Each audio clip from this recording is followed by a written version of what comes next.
I didn't believe in ghosts when this happened. I wanted to. I really did.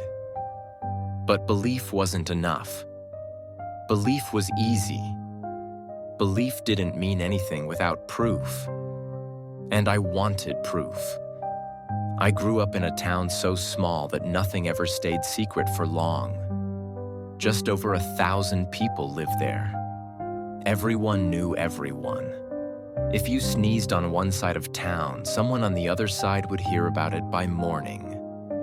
One grocery store, one high school, one gas station, and one abandoned building that everyone avoided. The old school sat at the edge of town, taking up an entire block. 2 stories of dark red brick, tall windows coated in grime, paint peeling in long, curling strips. The playground equipment had rusted into strange shapes, frozen in place like relics from another time. It closed years ago. The man who bought it moved in shortly after. He lived there alone.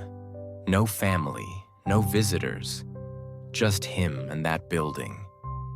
People talked, of course. They always do. Some said they heard crying at night, soft, distant sobs that drifted across the empty streets. Others claimed they saw figures standing in the windows long after midnight. Small shapes, too small to be adults. I dismissed all of it. Old buildings make noise. Small towns exaggerate. Fear fills in the blanks. That's what I told myself. Then one night, everything changed. I was walking home with 2 friends. It was late, and a light rain had just started to fall. The kind that barely makes a sound, just enough to darken the pavement and cling to your clothes. The streetlights reflected off the wet road, stretching into long, distorted shapes. We were laughing about something stupid when I heard it. A soft tapping. Not random, not wind, not rain. It had rhythm. 3 taps, a pause, then 3 more. I stopped walking. My friends took a few steps before realizing I wasn't with them anymore. I turned slowly toward the sound, toward the school. In one of the lower windows, something stood perfectly still. A small silhouette. It didn't move. It didn't wave. It just watched. I remember feeling strangely calm in that moment, like my brain hadn't caught up to what my eyes were seeing yet. Then the scream came. High, sharp, piercing. It echoed through the night, bouncing off the brick walls and empty streets. There was something wrong about it. Something almost excited, like laughter twisted into pain. And then it stopped. The window was empty. No movement, no sound, just rain. That was the moment everything changed. Months passed. We didn't talk about that night much, but none of us forgot it either. Eventually, we did what a lot of people our age were doing at the time. We started a ghost hunting channel. At first, it was a joke, an excuse to explore abandoned houses, closed malls, old factories, places where sound carried too far and shadows stretched too long. We filmed everything, every creak, every flicker of light. We built a small audience, but we never found anything real. No voices, no apparitions, no proof. The comments were always the same. Go to the school. You're scared. That's the real haunted place. They were right. We couldn't go. The owner refused. Every time someone asked, he shut them down. No trespassing, no filming, no exceptions. Until he died. A sudden accident, no witnesses, no family nearby.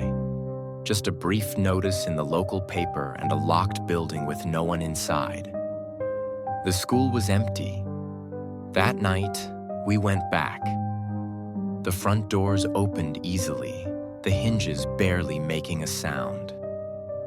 Inside, the air was warm. Too warm, like the building was still being lived in. The lights worked. Furniture sat neatly arranged.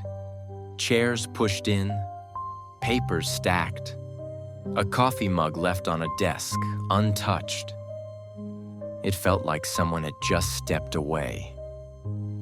We moved slowly, quietly. Every footstep felt too loud. The gym was silent. The bleachers folded in, untouched. The pool smelled faintly of chemicals, even though the water was gone. The tiles were clean, recently cleaned. Nothing felt abandoned. Then we entered the locker rooms. The men's room looked normal. Benches, lockers, old posters peeling from the walls. The women's locker room didn't. Lockers stood open, filled with clean towels. Shoes neatly lined up beneath benches. Clothing folded carefully. Some of it was small, too small. None of us spoke. That's when we heard it. 3 gentle knocks. Slow, careful, not demanding, not aggressive, as if asking permission. The sound echoed through the building, each knock lingering a little too long.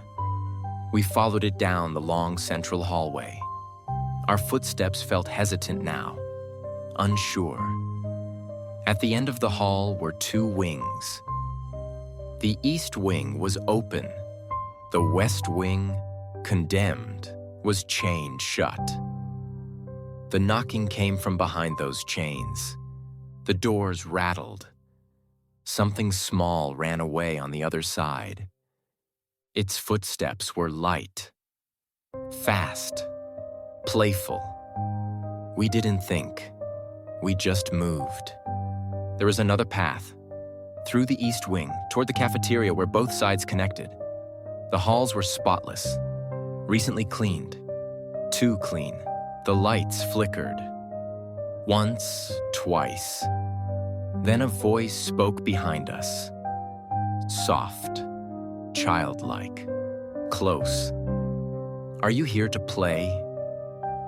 Every hair on my body stood up. We ran. Doors slammed shut around us. Lights snapped off. Darkness swallowed the hallway. The knocking followed us now. Faster, harder, no longer polite. It wasn't asking anymore. We didn't stop until we reached the street, gasping for air, rain soaking through our clothes. We never uploaded the footage. The next morning, the building was sealed. Boards over every window, chains reinforced. A sign out front read, "Property sold." A week later, I was alone at home when someone knocked on my front door. 3 times. Slow, gentle, careful, just like before.